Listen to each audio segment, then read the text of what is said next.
यहां पर उपस्थित चंपावत विधानसभा क्षेत्र से जुड़े हुए सभी मेरे भाइयों बहनों, देवभूमि उत्तराखंड को कोटि कोटि नमन करते हुए मैं आप सबका हृदय से अभिनंदन करता हूं।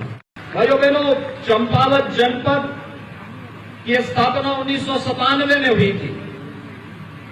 ये 25 वर्ष आज आपके पूरे होने जा रहे हैं और 25 वर्षों की इस यात्रा में जो सपने चंपावत ने देखे थे, विकास के सपने, रोजगार के सपने, इस क्षेत्र के तीर्थों के विकास की, पर्यटन के विकास की अनंत संभावनाओं को आगे बढ़ाने के सपने, मुझे लगता है मां पूर्णागिरी के आशीर्वाद से वे सपने सब साकार होने जा रहे हैं।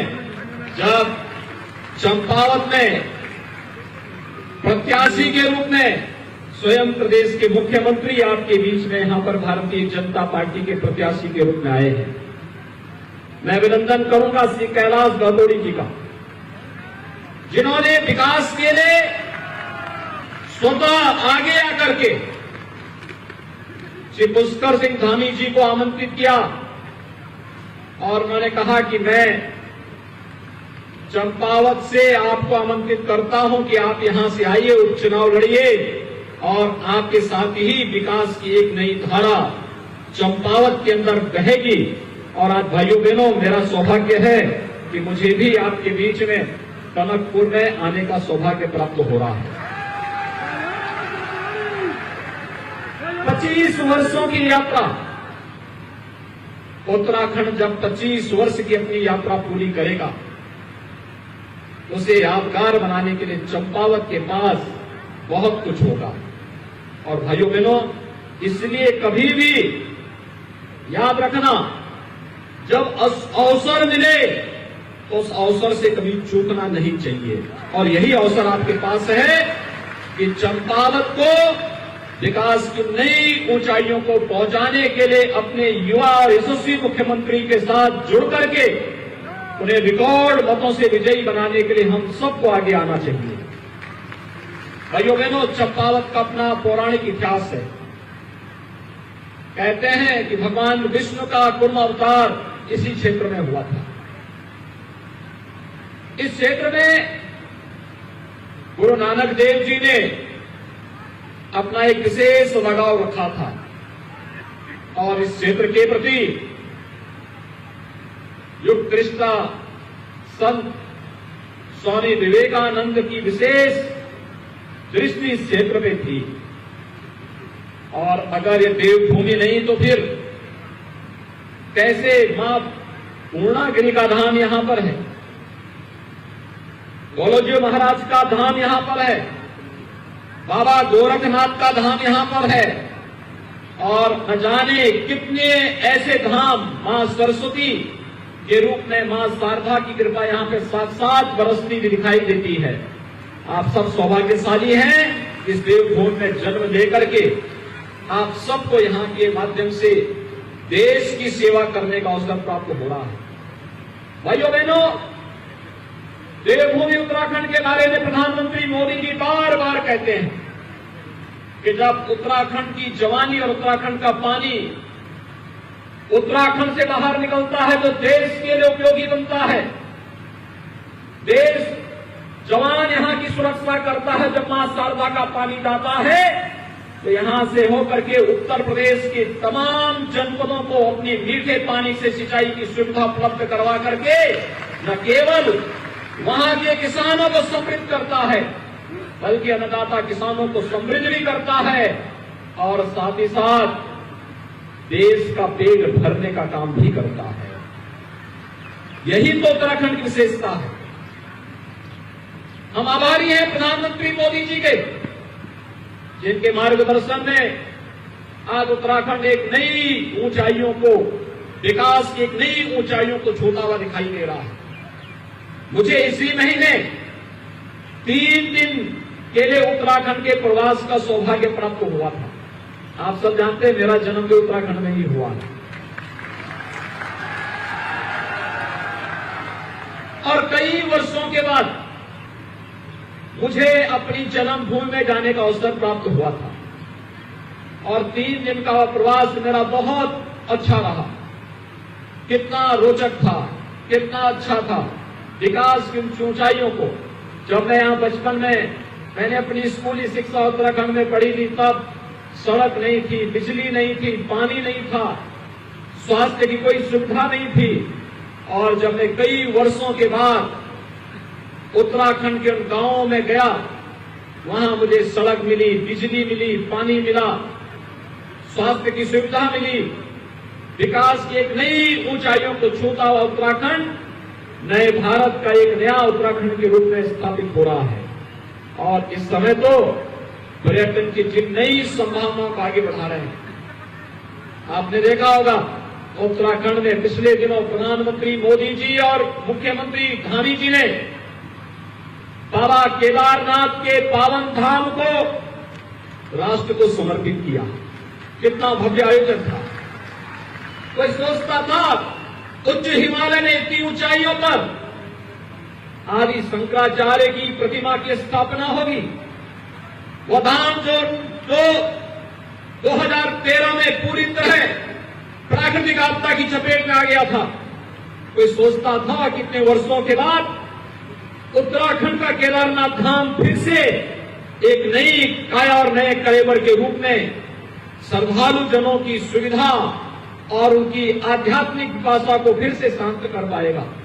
लेकिन हम आभारी हैं प्रधानमंत्री मोदी जी के, और मैं धन्यवाद दूंगा श्री पुष्कर सिंह धामी जी को कि आज बाबा केदारनाथ के धाम में जो भी श्रद्धालु जा रहा है वो संतुष्ट होकर के आता है। लाखों श्रद्धालुओं ने अब तक वहां की यात्रा कर ली है। बद्रीनारायण का दर्शन करने के लिए जो भी जा रहा है अभिभूत होकर के आ रहा है। गंगोत्री और यमुनोत्री का दर्शन करने के लिए पूरा देश उमड़ रहा है। और उत्तराखंड तो पर्यटन का एक नया हब बन रहा है। धार्मिक पर्यटन भी है। तो जब धार्मिक पर्यटन 6 महीने के बाद बंद होता है तो उस समय नैनीताल, रानीखेत और बागेश्वर के तीर्थ अपने आप को सभी श्रद्धालुओं और पर्यटकों को अपनी ओर आकर्षित करते हुए दिखाई देते हैं। यानी कितना समन्वय है।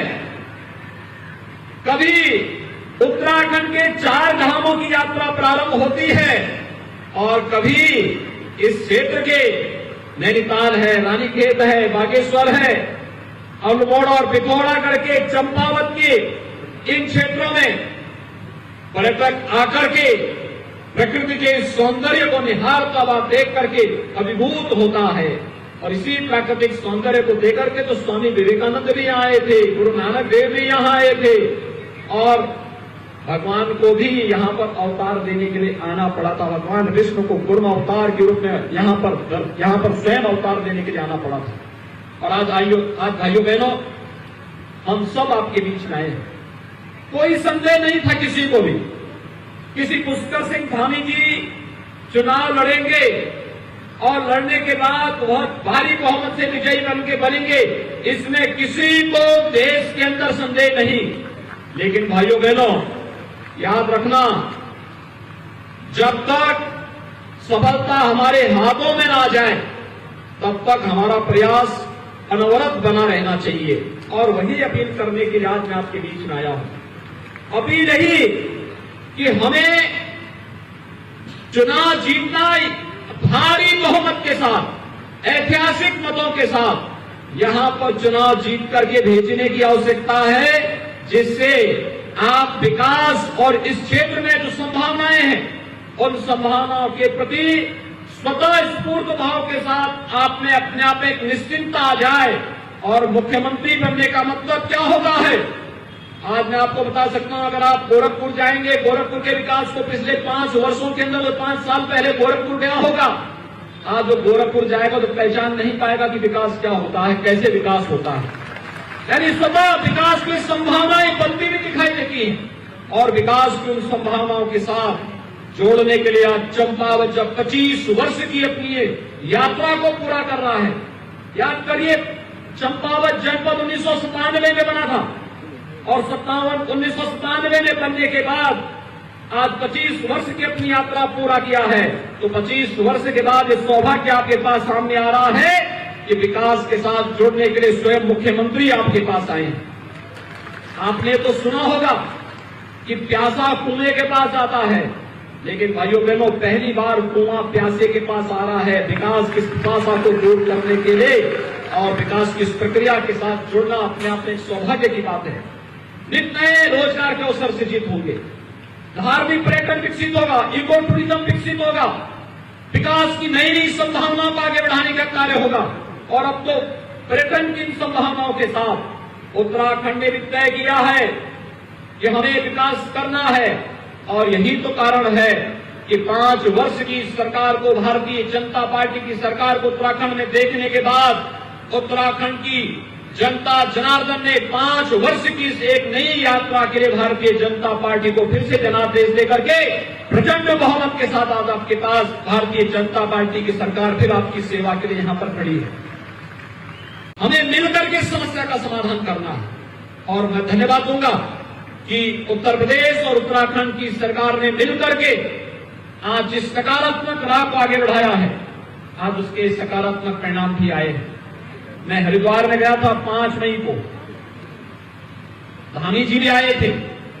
हम दोनों ने मिलकर के वहां पर अलकनंदा होटल का विवाद चल रहा था उत्तर प्रदेश और उत्तराखंड के बीच में, 21 वर्षों से विवाद चल रहा था। हमने कहा अलकनंदा होटल उत्तराखंड ले ले, और उत्तर प्रदेश के लिए भागीरथी के नाम पर एक नया हमने पर्यटन आवास गृह बना करके वहां तैयार कर दिया। विवाद का समाधान इस रूप में, और उत्तराखंड के लिए आज अलकनंदा के रूप में एक नया पर्यटन होटल वहां पर उपलब्ध हो गया है। ऐसे भाइयों बहनों अनेक संभावनाएं यहां पर, हम लोग यहां पर अभी आप भारी बहुमत से धामी जी को चुनाव जिता करके भेजिए, और मैंने कहा है बनबसा की समस्या का समाधान भी हम लोग यहीं आकर के करेंगे। एक बार धामी जी आए हैं, अगली बार जब आपके विधायक के रूप में आपके मुख्यमंत्री यहां पर कार्य करेंगे, तो बनबसा की समस्या का समाधान करने के लिए मैं स्वयं ही आपके बीच में यहां पर उपस्थित रहूंगा। मां पूर्णागिरी के दर्शन करने का सौभाग्य प्राप्त होगा।